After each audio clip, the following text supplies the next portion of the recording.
Hello everyone, this is Mr. Brass, and today I'll be doing a response to Armored Skeptic's video on abortion and the pro-death position in general. What happened?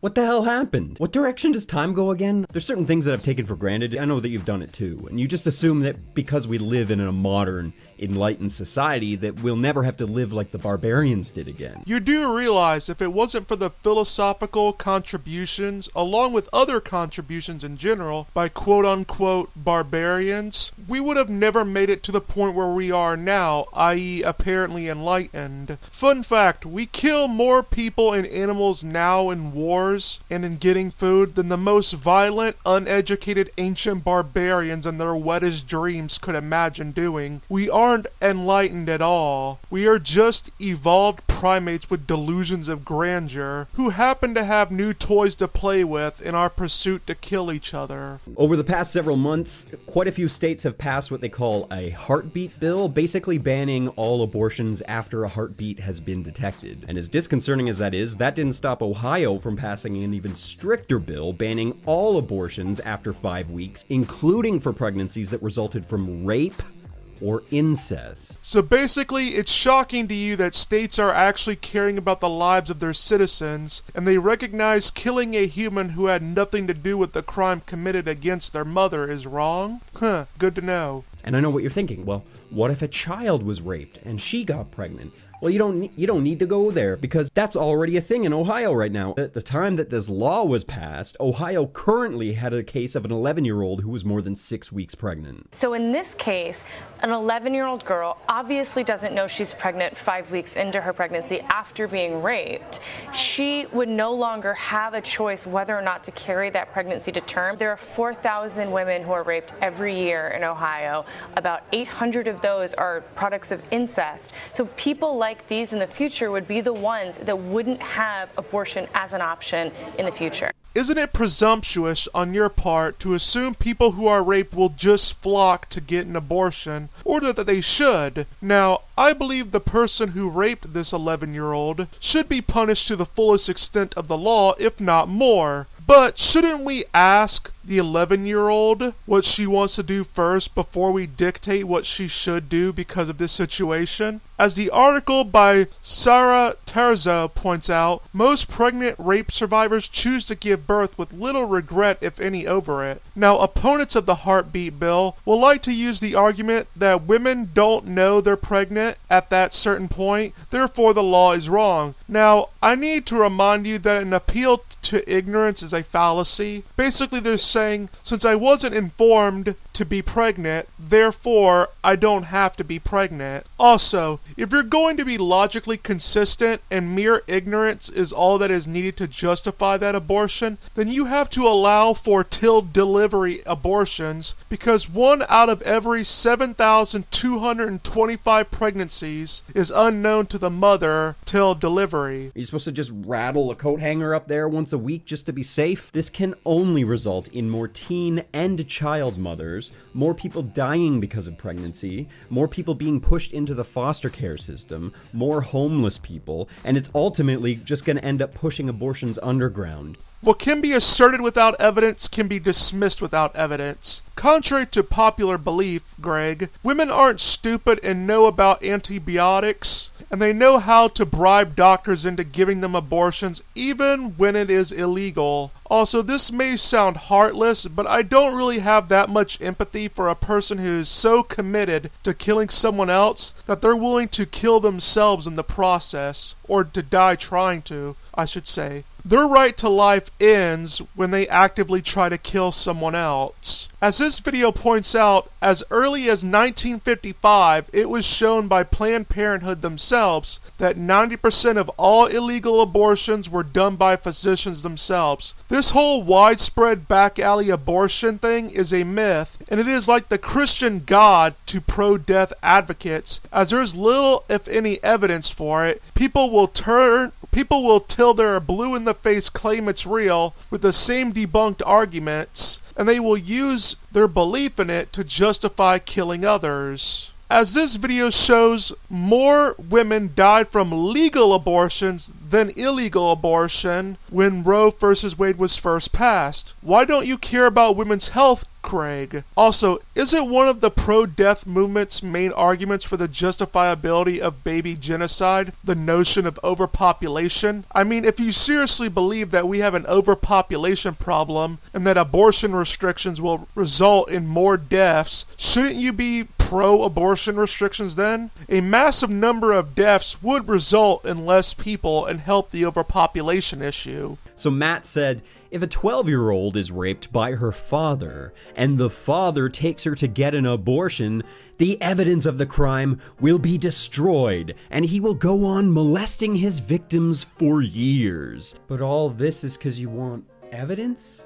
You don't think that the abortion doctor will be wondering, hey, why is this 12-year-old getting so many abortions? Why would the abortion doctor care? I mean, he/she is getting paid by the abortions and could just say that the little girl is just promiscuous. I mean, this is like saying a Burger King worker should be concerned with a fat piece of shit like myself going in every so often to buy 10 quadruple Whoppers. Also, isn't it funny that it's the religious person here wanting to get more evidence while the quote-unquote skeptic is the one who doesn't want any? That implies, first of all, that having the child itself and being pregnant with the child is not a form of abuse, which I would argue it is. Great, so you are saying motherhood is a form of abuse. That's good for you ladies to know about, Greg. Stephen, I would argue that forcing a woman to carry an illegitimate child that was not made of love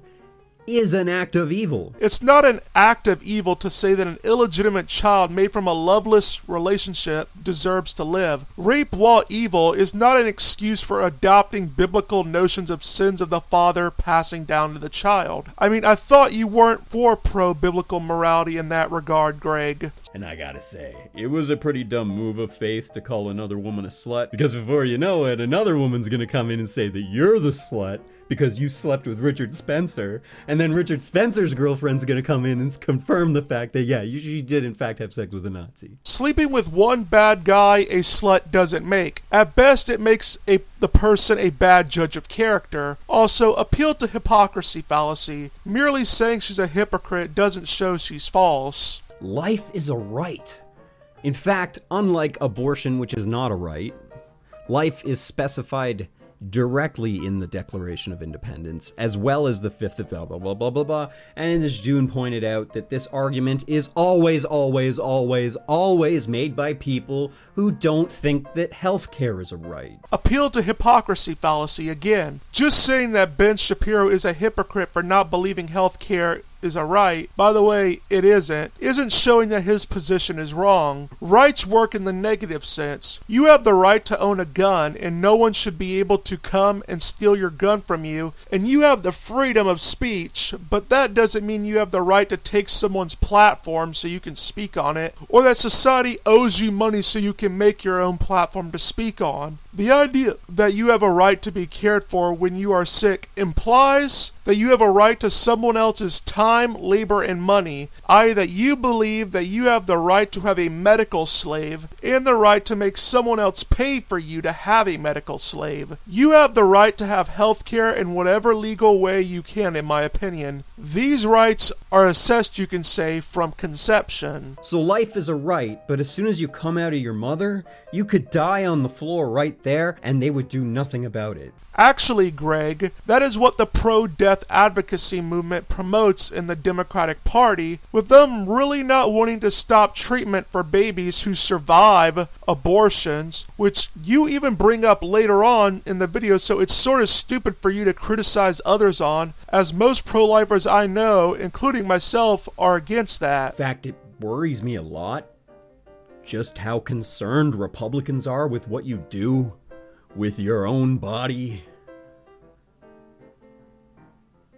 Stay out of my bedroom. It's not you or the girl's body in dispute here. Also, laws exist to tell people what they can and can't do with their bodies. A law against your girl breaking into my house and strangling me to death for no good reason is a law against her using her own hands, i.e. her own body, for that purpose. Abortion restrictions and bans are no different than that. No one is telling you who you can and can't have sex with. If you want to have orgies with multiple women every day, you are free to do that, and I would be against anyone trying to make laws against you doing that. However, it's different saying that you have the ability to sleep with multiple people every day if you so choose to, and saying that you have the right to avoid the consequences of sleeping with multiple people every day. And just to give you an idea of the kind of people we're dealing with here. Oh, and don't forget, if you have the baby, even if convicted of rape,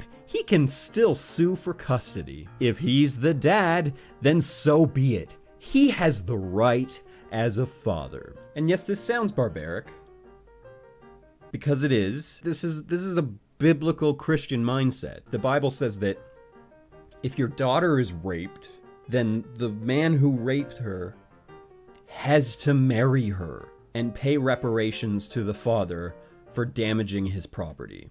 Christians aren't under the Old Testament covenant, as you know that guy Jesus that Christians talk about so much? He had their back on that, and now they don't have to do it. I swear, theists are like people who say that you are bound by an expired coupon for peanut butter to buy more peanut butter. Also, I assume you are referring to verses 22, 28 through 29 in the book of judicial wisdom known as Deuteronomy. By the uses of the words tefas and shakab, along with the lack of chazak, it is clear that this is referring to seduction and not rape, i.e., it is saying that if a man seduces a girl and they have sex, he must marry her. This may surprise you, Greg, but if you lived in biblical times, you'd understand the notion of more scarce resources and needing to control sexual behavior so as not to result in your people starving. You're also being anachronistic by applying post-industrial revolution luxuries of marriage to ancient people who had no concept. Marriage was a sort of business deal where women and men got something out of it, and even if you were talking about rape, it's very well possible the woman would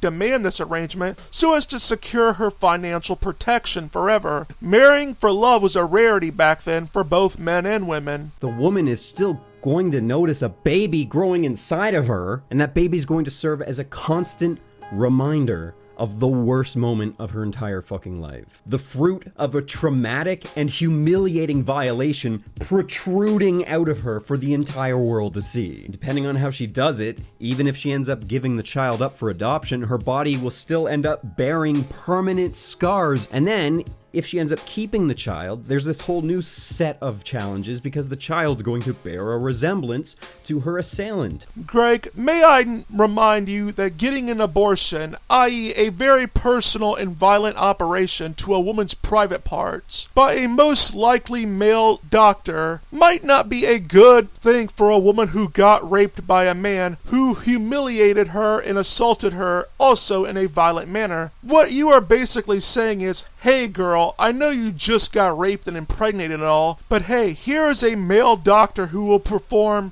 a very personal, violent, and as described by some humiliating operation to the very private parts that were assaulted and violated previously. Because you know, I wouldn't want you to be reminded of the rape. Abortion doesn't unrape the woman, it just punishes a bystander with death and potentially adds one more thing for an already traumatized woman to suffer from. Abortion also can have complications, which a woman can suffer from for long term. So I don't see how you're necessarily avoiding permanent scars one way or the other. Also, as pointed out, a woman who was raped could see a child as the one good thing that came out of the bad situation, and it could, instead of being a detriment to coping, could actually be a help with coping with the rape. You are not the dictator of women's feelings on this. I hear this argument a lot, and I think this perfectly encapsulates the fundamental difference between the two sides on this issue. Women shouldn't have to see a rape baby as their baby if they don't see it as a legitimate child because they did not choose to have it, because it was forced upon them. Then they don't have to bear that child. Whether a woman considers a child legitimate has no bearing on whether the child is hers or not. Women can say a child is or isn't legitimate for a number of reasons. Whether it goes from, like you said, rape, or it can be just because she didn't enjoy the sex her husband gave her that got her pregnant, or it can be that she had the flu at the time. A woman who cheats on her husband and has a bastard child may consider the child illegitimate, but it's still her child because she, if nothing else, is a participant in the act. Willing or non-willing aside, it would still be as much of an objective factor of reality as 2 + 2 = 4 that the child is her, irregardless of the feelings about the child. However, restricting all abortions, at very least, you have to admit, is going too far. The government does not exist to tell us what to do with our own bodies. The government does not exist to dictate how we run our own families. Only we can know what's right for us. Ideally, I'd love the government not to be involved with this at all, and that people just would realize abortion is wrong and not do it. There is no going too far when it comes to wanting to stop human rights violations. It's like saying that the idea we should ban all forms of slavery is going too far. I don't like abortion, and I don't really like government, but at the same time, I feel that this is one of the rare moments where government has the power of acting like a cultural moral shifter and help push this country in a direction where we can come to understand abortion is wrong more, and thus won't need the government to act any further. With these restrictions, people will not have the luxury of just saying, well, I can just fuck whoever I want without consequence to myself or society, and it would motivate people to take sex more seriously. As I always say, you can either be pro-science or you can be a pro-death advocate. You logically can't be both. As Michael J. New in his paper analyzing the impact of the U.S. anti-abortion legislation in the Casey era shows that pro-life laws, i.e. laws like restricting public funding of abortion, informed consent laws, parental involvement laws, etc., reduce abortion rates. And I get that the point of this is not to make it stick, but still Alabama and all these heartbeat bill states have really spit in the face of everything that makes Western culture what it is. I really want to emphasize just how immoral, inhumane, and unbiblical this bill is. For one, I don't give a rat's ass about the Bible when it comes to lawmaking, as I'm not for making a theocracy. Also, what makes Western society great, as you call it, included the very fact that throughout most of recorded Western history, the Hippocratic Oath and its ethics was against abortion, prevailed throughout the nations. If there is anything that spits in the face of Western society, it's pro-death advocates. It's funny that I think even as an atheist, I make a better Christian than the average Christian. So the laws of God actually allow abortion, believe it or not, and I can prove that. So if you say that you're doing this because of God, you're actually taking God's name in vain. Now, if you are going into the numbers and the ordeal of bitter water, that wasn't talking about pregnancy but dropsy, as Josephus mentions. Also, isn't it sort of retarded to suggest that ancient people who relied more extensively on children to survive would be for killing them? Also, taking Yahweh's name in vain has to do with making false oaths with Yahweh. Number 1, life starts at conception. Jesus did say that a fetus is a person at the moment of conception, but God said that a person is a person when they breathe in God's air or whatever. So basically their first breath. Wow, the Bible has contradictions! Amazing! But even just going by Jesus' standard, that a person is a person when they're conceived, it sort of sounds like he's saying don't abort them, but he doesn't.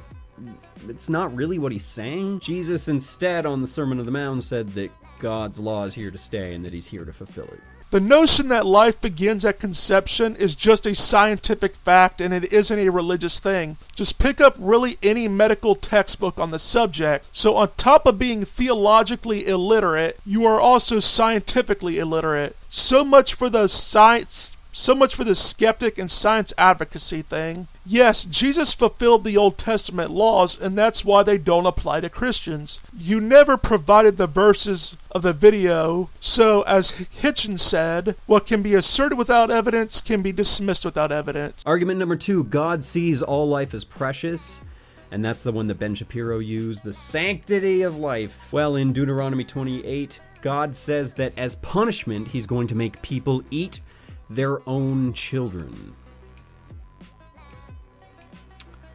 Which is apparently something that happens. In Hosea 9, God was asked by the prophet to punish the Israelites by making them barren, and God obliged this request by promising to kill the babies while they were in the womb. But in a way that shows sanctity, I'm sure. Plus, let's not even mention all the times that God ordered the Israelites to slaughter entire cities and genocide entire populations, including pregnant women, by the way, and children.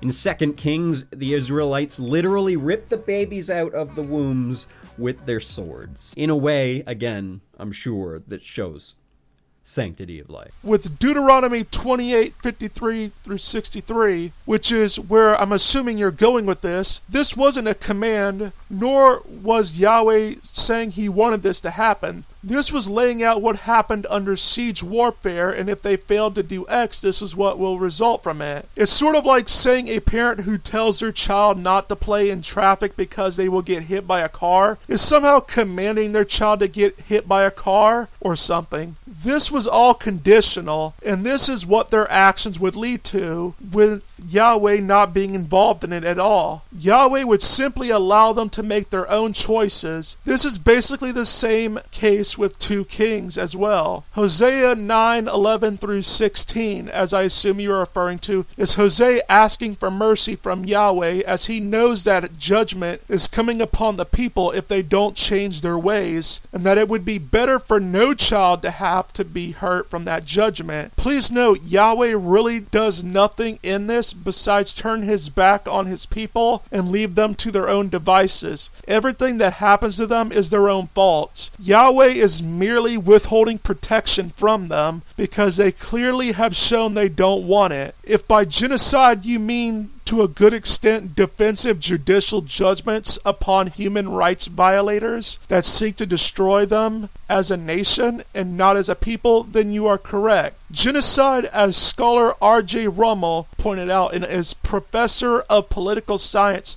Tata Matan maintained as the common meaning in his book Recent Genocidal Nightmares, genocide is the government killing people for their indelible group membership, i.e. race, nationality, sexuality, etc. The killings were based on behavior, not indelible group membership. Yahweh would also be the author of life, and thus he can do what he wants with it. When it comes to the ideals behind new abortion laws, unfortunately, reality does not bend to the will of our ideals. You have to allow for all possibilities. You have to allow for freedoms.